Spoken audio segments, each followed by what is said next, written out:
Hello dear student, स्वागत है आप सभी का स्पोकन क्लासेस के इस नए वीडियो में। मैं संजीव सर।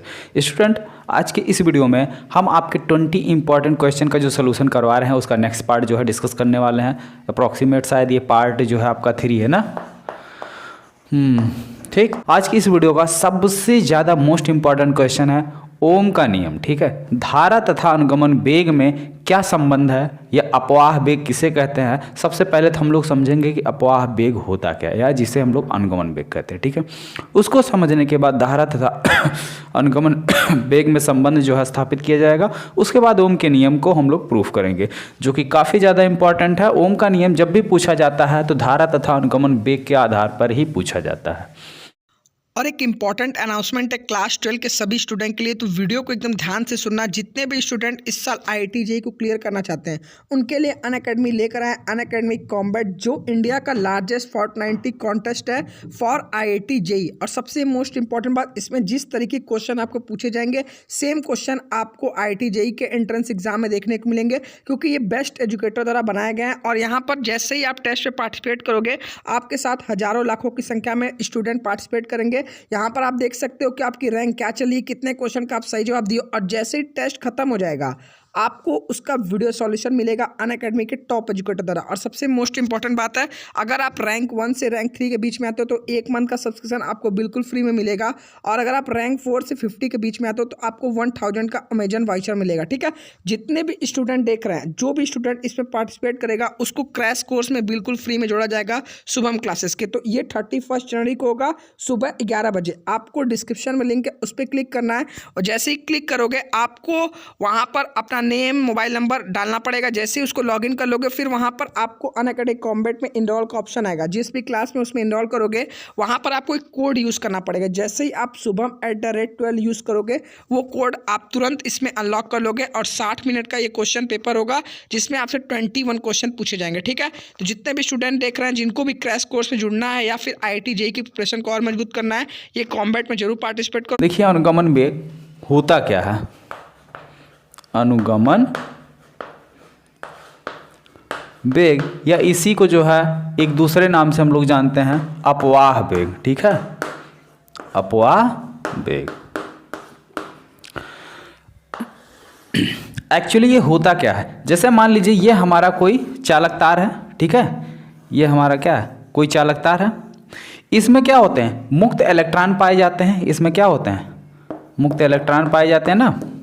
और ये मुक्त इलेक्ट्रॉन अगर इस चालक तार पे कोई वैद्युत क्षेत्र हम स्थापित ना करें, या कहने का मतलब है कि अगर इसको हम किसी बैटरी से या किसी विद्युत सोर्स से ना जोड़ें या एक्सटर्नल वैद्युत फील्ड ना अप्लाई करें, तो ये जो इसके अंदर मुक्त इलेक्ट्रॉन है ये अनियमित रूप से इधर उधर गति करते रहते हैं। और इस तरीके से गति करते हैं कि इनका जो रिजल्टेंट आता है वो बिल्कुल जीरो आता है। क्या होता है, इनका जो रिजल्टेंट मूवमेंट आता है वो जीरो होता है। ठीक है, लेकिन होता क्या है, जब इस पर हम क्या करते हैं, कोई वैद्युत क्षेत्र अप्लाई करते हैं या इसको हम किसी बैटरी से कनेक्ट कर देते हैं, किसी बैटरी से क्या करते हैं, कनेक्ट कर देते हैं, तो क्या होता है कि ये जो इसके अंदर के मुक्त इलेक्ट्रॉन है वो एक्सिलरेट हो जाते हैं। ठीक है, और एक्सिलरेट होने के बाद एक निश्चित डायरेक्शन में गति करने लगते हैं। ठीक है, एक निश्चित डायरेक्शन में गति करने लगते हैं और अपने आसपास के धन आयनों से टकराते हैं। ठीक है,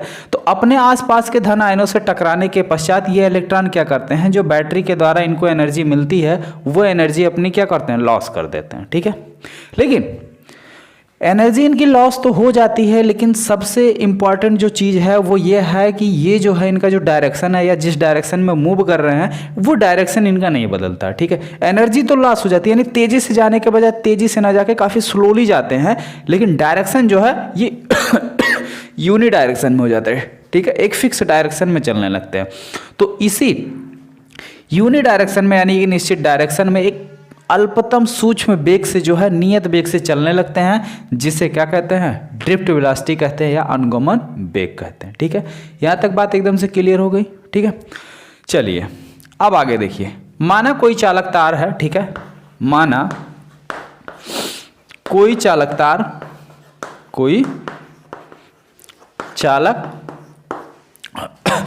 तार AB है। ठीक है, इसको कोई नाम दे देते हैं ए बी, ठीक है, जिसकी लंबाई एल है, जिसकी लंबाई क्या है, एल है। माना कोई चालक तार ए बी है जिसकी लंबाई एल है, ठीक है, तथा इसके अनुप्रस्थ काट का क्षेत्रफल, ये जो अनुप्रस्थ काट का क्षेत्रफल है, ठीक है, इसके अनुप्रस्थ काट का क्षेत्रफल जो है वो ए है, और इसके अनुप्रस्थ काट का क्षेत्रफल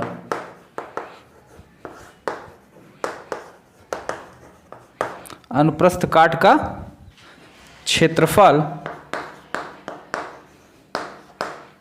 कैपिटल ए है, तथा इसका इलेक्ट्रॉन घनत्व, ठीक है, n है, और चालकतार का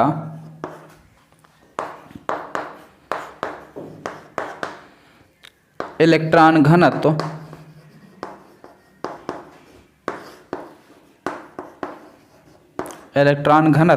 n है, ठीक है, चालक तार का इलेक्ट्रॉन घनत्व कितना है, n है, ठीक।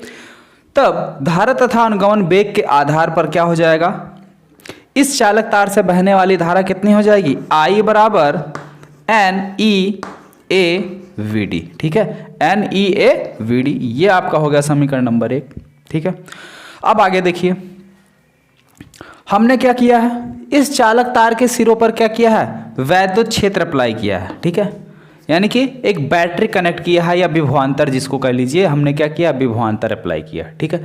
तो चालक तार के हर एक बिंदु पर वैद्युत क्षेत्र की तीव्रता कितनी हो जाएगी, ठीक है, चालक तार AB के सिरों पर विभवांतर V लगाने के बाद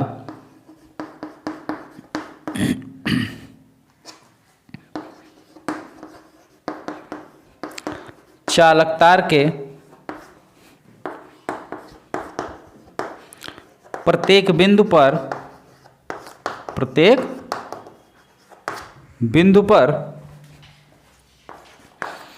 वैद्युत क्षेत्र की तीव्रता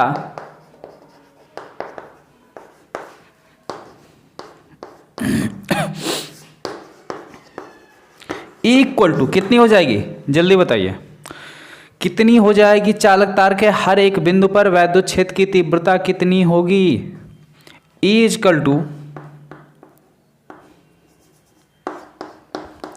V/L, कितना हो जाएगा, B/L, ठीक है। तो चालक तार के हर एक बिंदु पर वैद्युत क्षेत्र की तीव्रता कितनी हो गई स्टूडेंट, B/L।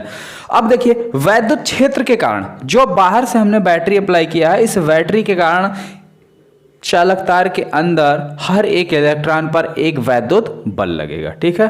तो वैद्युत क्षेत्र के कारण मुक्त इलेक्ट्रॉनों पर लगने वाला वैद्युत बल F इक्वल टू कितना हो जाएगा, QE, कितना हो जाएगा, F equal to QE। E की वैल्यू यहां से रख लो, कितनी हो जाएगी, QB/L, ठीक है। हाँ हो जो पता नहीं सडनली क्या हो जाता है, खांसी आने लगती है, ठीक है। जब भी मेरा पैर जो है ठंडी में ठंडा होता है तो खांसी आने लगती है, और वही जब आग वाग थे तो सेकने उकने के बाद जब थोड़ा गर्म हो जाएगा फिर खांसी ऑटोमेटिक बंद हो जाती है। तो इस समय थोड़ा सा बाहर गए थे तो पैर ठंडा हो गया है इसीलिए, ठीक है। तो हर एक इलेक्ट्रॉन पर लगने वाला वैद्युत बल कितना हो जाएगा, F इक्वल टू QE, ठीक है, ये वैद्युत बल लगेगा, ठीक है। अब QE यहां पे हर एक इलेक्ट्रॉन की बात हो रही, तो प्रत्येक एक इलेक्ट्रॉन पर और एक इलेक्ट्रॉन पर आवेश कितना होता है, E, कितना होता है, E, ठीक है। तो Q की जगह हम क्या लिख सकते हैं, E, ठीक है, क्योंकि हर एक इलेक्ट्रॉन की, प्रत्येक इलेक्ट्रॉन की बात कर रहा है, ठीक है। तो F इक्वल टू क्या हो जाएगा, E, ठीक है। यहां तक बात समझ में आई भाई। नॉर्मली हम लोग QE जानते हैं, बिल्कुल सही है। यहां पे वर्डों पर ध्यान दीजिए, मैं क्या रहा हूं, प्रत्येक इलेक्ट्रॉन पर, यानी हर एक की बात की जा रही है। तो एक आवेश, ठीक है, यानी एक इलेक्ट्रॉन पर लगने वाला आवेश कितना हो जाएगा, वैद्युत बल, ठीक है। यहाँ तक चीज़ें समझ में आ गई। थोड़ा सा हम जो है उधर साफ करेंगे, उसके बाद जो है आगे बढ़ेंगे।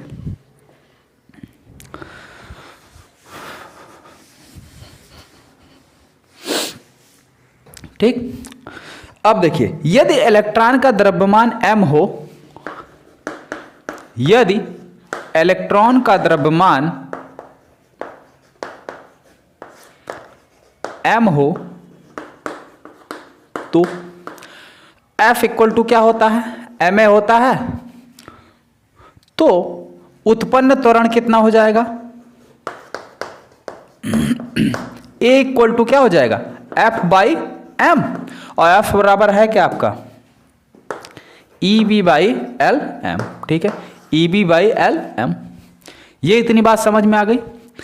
हर एक इलेक्ट्रॉन को इतना एक्सीलरेशन मिलेगा, यानी इतना जो है वो त्वरित होगा। ठीक है, लेकिन यदि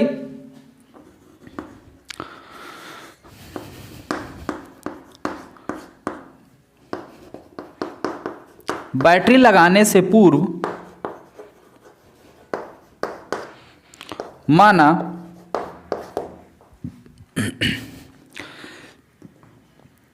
इलेक्ट्रॉन का ऊष्मीय वेग u हो, ठीक है, या ui हो तो, ठीक है, हर एक इलेक्ट्रॉन का बैटरी लगाने से पूर्व, यानी कि जब हमने कोई भी विभवांतर नहीं अप्लाई किया है, इलेक्ट्रॉन इसके अंदर है, वो रैंडमली तब भी जो है मूव कर रहे हैं। ठीक है, तो मान लेते हैं पहले इलेक्ट्रॉन का उसमें U1 है, दूसरे का U2 है, तीसरे का जो है U3 है, चौथे का U4 है, अप टू सो ऑन। इसमें मान लिया गया n इलेक्ट्रॉन है, तो n का जो है क्या हो जाएगा, UN हो जाएगा। सिंपली बात इतनी समझ में आ गई। ठीक है, विभवांतर अप्लाई करने के बाद, ठीक है, विभवांतर अप्लाई करने के बाद इसका ऊष्मीय वेग, ठीक है, या हम कह सकते हैं अनुगमन वेग कितना हो जाएगा, विभवांतर स्थापित करने के बाद इलेक्ट्रॉन का अनुगमन वेग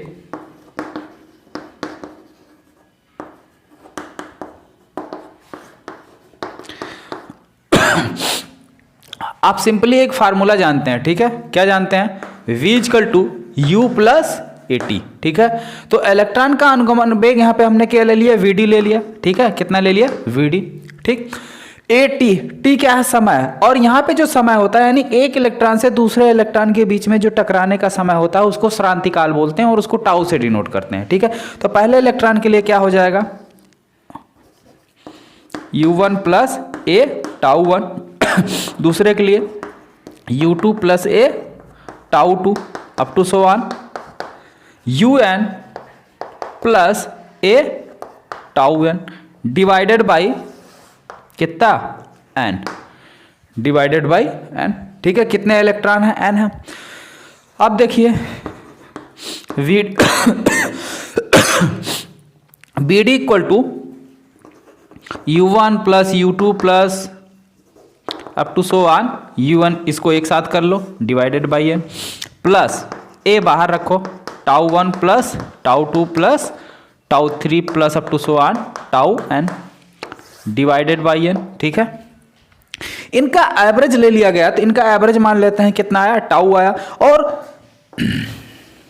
ये है क्या, U1 U2 U3 dot dot UN है क्या, बैटरी जब नहीं लगी थी उस समय इनका ऊष्मीय वेग है, और उस समय ऊष्मीय वेग का औसत क्या होगा, 0 होगा। ठीक है, यानी जब किसी तार पर कोई भी बैटरी लगाई नहीं जाती है, यानी एक्सटर्नल कोई भी वैद्युत क्षेत्र स्थापित नहीं होता है, तो उस समय जो है इलेक्ट्रॉन का तार में उपस्थित हर एक इलेक्ट्रॉन का औसत ऊष्मीय वेग जो है वो क्या होता है, 0 होता है। तो यानी ये क्वांटिटी आपकी 0 हो जाएगी। यहाँ पे आपको मिलेगा केवल A टाउ, क्या मिलेगा, A टाउ। ठीक है, तो VD इक्वल टू कितना आ गया, A टाउ। ठीक है, यहाँ तक नोट करिए, इधर मिटा लेते हैं। ठीक है, यहाँ तक बात समझ में आ गई। चलिए फिर आगे बढ़ते हैं।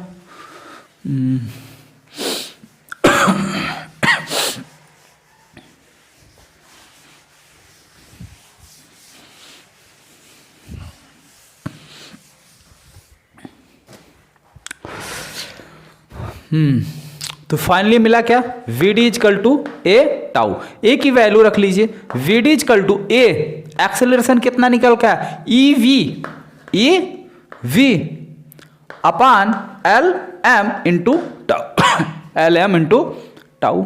ठीक है, यहां तक बात में समझ में आ गई। ये क्या है आपका, ये जो है विभवांतर और अनुगमन वेग में संबंध है। क्या है, विभवांतर और अनुगमन वेग में संबंध है। ठीक है, हाँ भाई, रिलेशन वही संबंध। ठीक है, यहां तक बात समझ में आ गई, क्लियर। अब बी डी की ये वैल्यू याद करो, समीकरण नंबर 1 मैंने कहीं पर बनाया था, क्या बनाया था, आई बराबर N E A V D. ठीक है, N E A V D, समीकरण नंबर 1 यही था। समीकरण नंबर 1 में वी डी की वैल्यू रखने पर, ठीक है, तो समीकरण 1 में वी डी का मान रखने पर,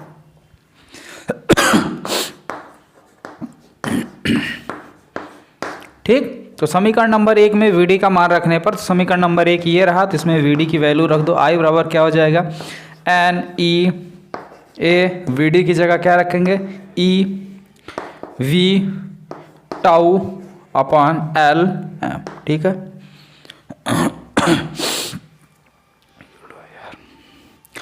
ठीक। अब देखिए, सारे v को इधर रखो, सारी चीजों को इस साइड भेज दो, तो ये क्या दे देगा, i के साथ में आ जाएगा एल एम आपका। ठीक है, ऊपर ये बटे में नीचे इधर आएगा, दूसरे गुणे में हो जाएगा। बाकी सारी चीजें e square n e square a tau equal to कितना है, v। आई इधर गुणे में इधर ले आओ, भाग में हो जाएगा, तो v बटे आई इक्वल टू क्या मिला, l m upon n e square a tau, n e square tau. ठीक है, और ये है क्या चीज ये देखिए क्या है, एक नियतांक ही तो है। नियतांक यानी कि एक कांस्टेंट है। कैसे कांस्टेंट है, चालक तार की लंबाई तो बदलने वाली नहीं है। ओम के नियम में सबसे पहली बात यही बोली जाती है कि यदि चालक तार की भौतिक अवस्थाएं सेम हो, ठीक है, भौतिक अवस्थाओं में लंबाई, ताप, दाब, ये सारी चीजें जो है आपकी क्या है, सेम होनी चाहिए। ठीक है, इतनी बात समझ में आ गई। तो चलिए, भौतिक अवस्था यहाँ पे हमने क्या किया, सेम कर लिया। ठीक, तो ये कांस्टेंट हो गया। m क्या है, इलेक्ट्रॉन का द्रव्यमान है, जो कि कांस्टेंट है, बदलने वाला नहीं है। तीसरी चीज n क्या है, इसका इलेक्ट्रॉन घनत्व, तो ये भी नहीं बदलने वाला है। e क्या है, एक इलेक्ट्रॉन पर उपस्थित आवेश की मात्रा, ये भी आपकी नहीं बदलने वाली। a क्या है, तार के अनुप्रस्थ काट का क्षेत्रफल है, ये भी नहीं बदलने वाला। टाउ क्या है, दो क्रमागत इलेक्ट्रॉनों के बीच टकराने का समय है। ठीक है, या दो कर्मागत टक्करों के बीच का समय, ये भी नहीं बदलने वाला। ठीक है, तो यानी पूरी तरीके से ये एक क्या हो गया, कांस्टेंट हो गया, यानी नियतांक हो गया, जिसे हम लोग क्या कहते हैं, आर से भी प्रदर्शित करते हैं, आर। ठीक है, और आर बराबर है क्या, यही चीज नियतांक। यही क्या है, ओम का नियम है, यही ओम का नियम है।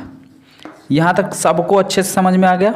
ठीक है, अगर सबको अच्छे से समझ में आ गया हो तो अब हम बढ़ते हैं अगले क्वेश्चन की तरफ, जो कि नेक्स्ट क्वेश्चन है वैद्युत परिपथ संबंधी। ठीक है, किरचॉफ का नियम क्या है। किरचॉफ ने दो नियम दिए थे और दोनों ही नियम आपके काफ़ी ज़्यादा इंपॉर्टेंट हैं। चलिए इसके बाद फिर उसको डिस्कस कर लिया जाए। या तो अगर किसी को नोट वोट करना हो तो जल्दी से नोट कर लीजिए। ठीक है, हम 1-2 सेकंड के लिए थोड़ा साइड हो जाते हैं, या आप स्क्रीनशॉट ले सकते हैं। और एक सबसे अहम बात, ये सारी चीज़ें जो है अगर आपको प्लेलिस्ट में ढूंढने में प्रॉब्लम हो रही है तो ऐप पर सब कुछ, ठीक है, ऐप पर सारी वीडियो अपलोड कर दी गई है। हाँ, इस समय जो है आपके लेटेस्ट जो लेक्चर चल रही है ये नहीं अपलोड हुआ। ठीक है, तो पुराने चैप्टर वाइज चीज़ें जो है अपडेट है, आप वहाँ से पढ़ सकते हैं। ये भी बहुत जल्द अपडेट कर दिया जाएगा।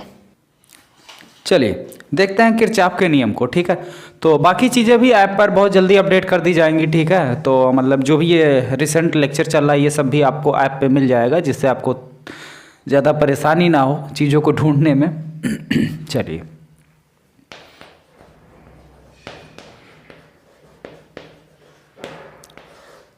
किरचॉफ का नियम। तो देखिए किरचॉफ का नियम है क्या चीज। इन्होंने दो नियम दिया था। पहला जो है इनका संधि का नियम, क्या है, या इसी को धारा का नियम भी कहते हैं, ठीक है। इसको जो है क्या कहते हैं, धारा का नियम भी कहा जाता है, संधि का नियम। इसकी क्या खास बात है, ये नियम सब का सीधा सीधा स्टेटमेंट है, किसी भी संधि पर, किसी भी संधि का मतलब होता है जोड़, किसी भी संधि पर समस्त धाराओं का समस्त धाराओं का बीजगणितीय योग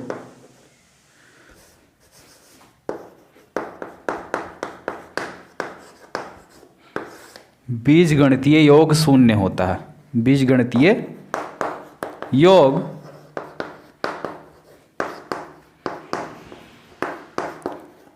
शून्य होता है। सिंपल सा कॉन्सेप्ट है, ठीक है।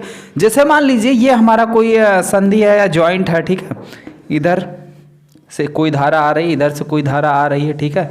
और इधर कोई धारा ऐसे निकल रही है, इधर जा रही धारा, इधर जा रही है, ठीक है, या इधर जा रही है, ठीक है।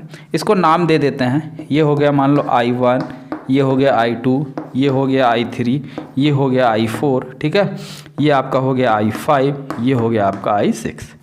तो समस्त धाराओं का बीजगणितीय योग शून्य होने का मतलब है बिल्कुल सिंबल के साथ, जहाँ पे बीजगणितीय की बात की जाएगी तो यानी आप साइन के साथ जोड़ेंगे, ठीक है। जो हमारी तरफ आ रही हैं उनको पॉजिटिव, ठीक है, और जो संधि से दूर जा रही हैं उनको नेगेटिव। तो इसमें देखिए कौन कौन सी धारा आ रही है, ठीक है। ये आपका संधि है यानी कि जॉइंट O है, ठीक है।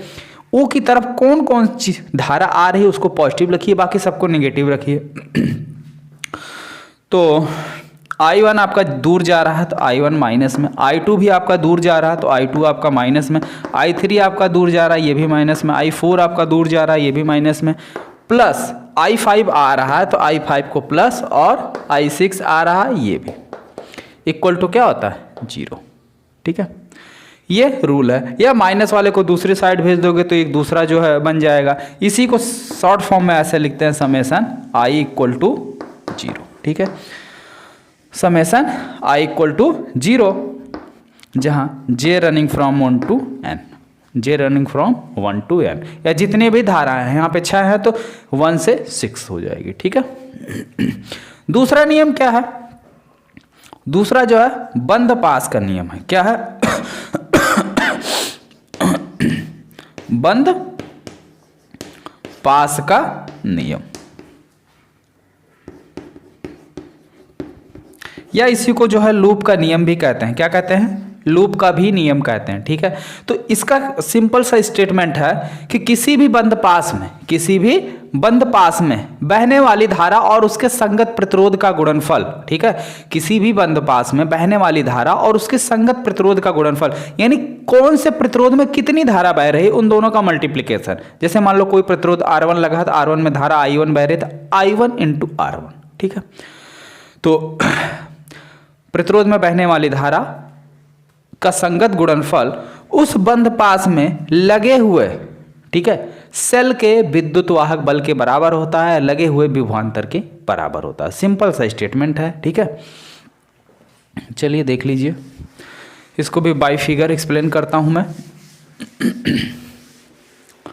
और ये काफ़ी ज़्यादा इम्पॉर्टेंट भी है क्योंकि इसी नियम को अप्लाई करके जो है आगे आप जो है हुई डिस्टेंस सेतु हो गया, विभव मापी हो गया, ठीक है, उन चीज़ों को सॉल्व करेंगे।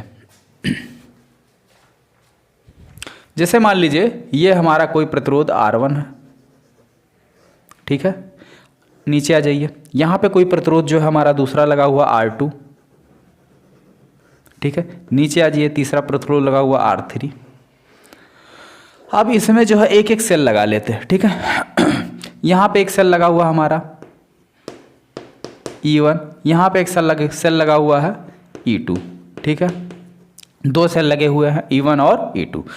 अब इसमें धारा जो बह रही है वो हमारी है I1, ठीक है। इसमें बहने वाली धारा कितनी है I1, इसमें बहने वाली धारा कितनी है I2, और इसमें बहने वाली धारा कितनी है I1 प्लस I2। ठीक है, ये प्रतिरोध आपका हो गया R1, ये हो गया R2 और ये हो गया R3। अब देखिए दो बंद पास बन रहे हैं, एक ये और एक ये, दो बंद पास इसमें आपको साफ साफ दिखाई दे रहे हैं। ठीक है, दो बंद पास जो है क्या हो रहे हैं, साफ साफ बिल्कुल दिखाई दे रहे हैं। ठीक है, तो बंद पास 1 के लिए इसमें कौन सी धारा बह रही है आपकी, इसमें I1 इंटू R1। अब ध्यान से देखिए, ये धारा ऐसे आ रही है, ठीक है, सिंपल, और इधर से एक धारा ऐसे आ रही है। ठीक है, यानी अगर इसको हम दोनों को ध्यान से देखें तो ऐसे एक की डायरेक्शन ये हो जाएगी, दूसरे की डायरेक्शन ये हो जाएगी। तो अगर I1 को हम पॉजिटिव ले रहे हैं तो I2 को ऑटोमेटिक हमें नेगेटिव लेना पड़ेगा, क्योंकि दोनों की डायरेक्शन क्या है, विपरीत है, दोनों की डायरेक्शन विपरीत है। अब यहाँ पे आप ये मत देखो कि सर जी दोनों का जो है डायरेक्शन एक ही साइड लगा हुआ है, यानी तीर दोनों एक ही साइड। ये देखो किस पथ पर चल रहे हैं, ये आगे आएगी ऐसे आएगी, ये आगे जाएगी ऐसे ही जाएगी। ठीक है, यानी इसकी दिशा इधर हो जा रही है और इसकी दिशा इधर हो जा रही है, तो दोनों एक दूसरे के क्या हो गए, अपोजिट हो गए। ठीक है, ये ऐसे ऐसे चलेगी, ठीक है, और ये वाली ऐसे चलेगी। ठीक है, तो इसमें कौन सी धारा बह रही है आपकी, I2। तो I1 into R1 minus I2 into R2 equal to, अब बंद पास 1 में केवल आपके दो ही जो है प्रतिरोध थे, R1 और R2। इसमें दो सेल लगे हुए हैं, E1 और E2, तो दोनों का डिफरेंस ले लो। ठीक है, E1 माइनस E2, क्योंकि सेल भी हमारे अपोजिट डायरेक्शन में लगे हुए हैं। ये आपका बंद पास 1 के लिए हो गया, सिंपल भाई। इसमें बहने वाली धारा थी, इन दोनों का हमने गुणा करा लिया, I1 इंटू R1। इसमें बहने वाली धारा आपकी I2 थी, तो इसका हमने सिंपली गुणा करा लिया। ठीक है, इसका भी हमने क्या किया, सिंपली गुणा कर लिया। अब प्रॉब्लम यह है कि माइनस रहेगा प्लस रहेगा। अब धारा की दिशा देख लो, अगर धारा सेम दिशा में होगी तो प्लस लिखा जाएगा, अपोजिट दिशा में होगी तो जो है माइनस लिखा जाएगा। ठीक है, इतनी बात समझ में आ गई सबको अच्छे से। चलिए अब आगे देखते हैं पास 2 के लिए। ठीक है, बंद पास 2 के लिए इसमें बहने वाली धारा कितनी है आपकी, I2 इंटू R2 प्लस, अब देखिए यही धारा I2 ऐसे ऐसे इस डायरेक्शन में आ रही है, और आपकी I1 और I3 भी जो है इसी डायरेक्शन में जा रही हैं। ठीक है, I1 और I2 दोनों जुड़ के भी इसी डायरेक्शन में जा रहे हैं, यानी दोनों का डायरेक्शन सेम है। देखिए यूं, जो दूसरे सेल से धारा निकल रही वो भी आके इस डायरेक्शन में हो जा रही, जो पहले सेल से धारा आ रही वो भी इसी डायरेक्शन में हो जा रही, तो सेम डायरेक्शन में, तो इसलिए प्लस लिख लिया गया, I1 प्लस I2। और ये जा किस में रहे हैं, R3 में। किस में जा रहे हैं, R3 में, इक्वल टू, अब इस बंद पास में कौन सा सेल लगा हुआ है, एक ही सेल लगा हुआ है E2, क्योंकि बंद पास 2 यहीं तक तो है, इसका रेंज यहीं तक है E2। ठीक है, तो ये जो है आपका बंद पास का नियम होता है। इसी तरीके से जो है क्या करना है, आपको अप्लाई करना है, अब सॉल्व करना है। ठीक है, चीज़ें अच्छे से सबको समझ में आ गई। हाँ, जाते जाते एक क्वेश्चन जो है आप लोगों के लिए होमवर्क में है, विभव मापी। क्वेश्चन नंबर 7 जो है आपका, हाँ, होमवर्क में रहेगा। ठीक है, विभव मापी। तो सभी लोग, दिक्कत वाली कोई बात नहीं है, इसको आराम से सॉल्व करिएगा, नहीं सॉल्व होगा तो इत्मीनान से, ठीक है, बिना किसी डर की ईमानदारी से जो है बता दीजिएगा, दोबारा आपको बता दिया जाएगा, लेकिन पहले ट्राई कीजिए। ठीक है, अगर सॉल्व हो जाता है तो अच्छी बात है, और जितने भी बच्चों का सॉल्व हो जाएगा सभी लोग कमेंट बॉक्स में कमेंट कर देना, और सॉल्यूशन जो है व्हाट्सएप कर देना। ठीक है, शुभम सर के नंबर पे व्हाट्सएप कर देना, वो हमको फॉरवर्ड कर देते हैं। और जिसका नहीं हो पाएगा वो इत्मीनान से जो है कमेंट बॉक्स में कमेंट करके पूछ लेना। हाँ, एक प्रॉब्लम और है आप लोगों के साथ, जैसे गॉस के नियम तथा अनुप्रयोग मैंने दिए थे, तो उसमें किसी एक बच्चे ने कमेंट किया था, सर जी गॉस के नियम का अनुप्रयोग एक बार समझा दीजिए। तो समझा दूंगा, बिल्कुल समझा दूंगा। ठीक है, लेकिन अब जो सीरीज आपकी सिक्वेंसली चल रही है, सीरीज को कंप्लीट होने दीजिए, तुरंत समझा दूंगा। जितने भी आप पूरे 20 क्वेश्चन में जो क्वेश्चन आपके डाउट रहेंगे सभी लोग नोट करके रखे रहिए। जैसे ये 20 क्वेश्चन का सीरीज कंप्लीट होता है तो एक दिन हम सबके डाउट लेंगे कि किसके कौन कौन से क्वेश्चन में कहाँ कहाँ डाउट है। ठीक है, एक दिन जो है आपका डाउट सेशन चलेगा, डाउट क्लास चलेगी, तो सभी लोग अपने अपने डाउट्स को जो है रखे रहिए बचा के, तो लास्ट में जो है सबके डाउट क्लियर कर लिए जाएंगे। ठीक है, तो आई होप आप सारी चीज़ों को अच्छे से समझ गए होंगे। तो इसके लिए सभी लोग वीडियो को लाइक कर दीजिए। जैसा कि स्टार्टिंग में मैंने आपको बताया था कि आज की इस वीडियो का टारगेट जो है 501 लाइक है, और 501 लाइक शाम तक हर हाल में आपको जो है कंप्लीट करना है, ठीक है। सोने से पहले 501 जो है वहाँ पे जो स्क्रीन पे दिखने चाहिए, ठीक है। तो इतना जो है गुरु दक्षिणा के रूप में आप लोगों से डिमांड की गई है, और इसको हमें यकीन है कि आप लोग जो है पूरा भी करेंगे, ठीक। मिलते हैं फिर नेक्स्ट वीडियो में।